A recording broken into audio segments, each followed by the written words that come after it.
Hello ji, welcome to my mini blog. So आज हम जाने वाले हैं नानी घर। तो परसों रैंडमली प्लान बनाया कि चलो 2 दिन के लिए नानी के घर हो आते हैं। अब नानी का घर ऐसी जगह है ना साहब, जहाँ से तुम बिना 500 का नोट और नॉस्टैल्जिया लिए वापस नहीं आ सकते। सुबह खाए पनीर के पराठे से लेके शाम के कढ़ी चावल तक, it all takes me back to childhood. लगता है लाइफ क्या सिंपल हुआ करती थी तब। पर नानी का घर अभी अभी भी उतना ही सिंपल है। यहाँ यहाँ आओ तो अभी भी वही सुकून मिलता है जो मतलब चाइल्डहुड के टाइम पे मिलता था। और लगता ही नहीं है कि मतलब हम इतने बड़े हो गए कि अब नानी के घर उतना नहीं जा पाते। लेकिन जब भी जाओ तो ऐसा लगता है कि वाह, मतलब वही सिंपल लाइफ, वही हर कुछ चेंज हो सकता है बट नानी का घर नहीं चेंज हो सकता, क्योंकि वही प्यार, वही नानी का अपनापन, नाना नानी का प्यार, मामा का प्यार, सब कुछ ऐसा लगता है। और यहाँ मेरी मौसी का बेटा आया है जो कि बीमार था और मेरे नाना जी का तबीयत ख़राब था। सो हम नाना जी को देखने के लिए ही गए थे, क्योंकि मेरे नाना किडनी के पेशेंट हैं और उनका दोनों किडनी डायलिसिस पे ही चलता है। सो हम गए थे अपने नाना जी को देखने के लिए, क्योंकि नाना जी का सब तबीयत बहुत ज़्यादा सीरियस था और नाना जी का तबीयत देखने के लिए गए थे। नाना जी थे नहीं, नाना जी गए थे डायलिसिस में। सो यहाँ मैं अपने भाई के साथ, अपने मौसी के छोटे लड़के के साथ खेल रही हूँ। और ये इतना बदमाश है कि ये किसी की गोदी तक आना नहीं चाहता है। ये जब भी रोता है तब ये इतना ही लोग कहते हैं ये कौन से लक्षणा में पैदा हुआ था, रोतला हुआ लड़का। और यहाँ एक फेरी वाले आ गए थे, तो मेरी मम्मी यहाँ बंगाली थे ये, तो यहाँ ये संघा पोला का ये दिखा रहे थे चूड़ी की, ले लो ले लो। मम्मी को नहीं लेना था, फिर भी इन्होंने अपना बोनी कराने के लिए मम्मी को आखिर लूट ही लिया।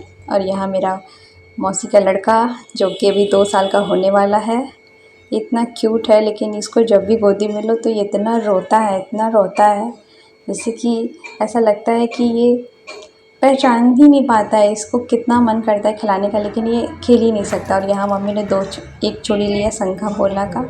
और यहाँ मेरे नाना जी गोपालगंज से आए डायलिसिस से।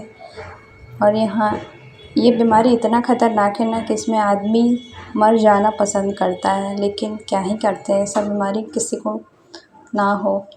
और यहाँ समोसा लेके आई थी नानी मेरी, तो यहाँ समोसा पार्टी सबको हो रहा था, क्योंकि होता है ना कि जब घर में बच्चे होते हैं तो कुछ ना कुछ लेके चल जाते हैं। और यहाँ ये मेरे को, इसको खिलाने में जितना मेरे को मज़ा आता है ना, यह मेरे गोद में नहीं आ रहा था ये।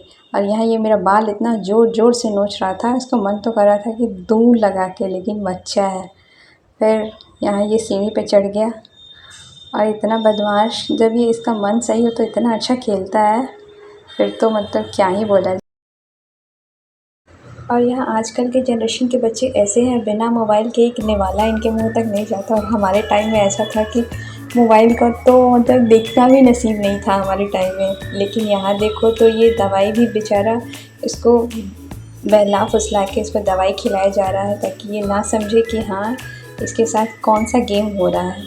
और इधर ये इसका भरपेट हो जाने के बाद से इधर फिर से ये ढूंढ रहा है कि मेरे को ये कैसे मारे।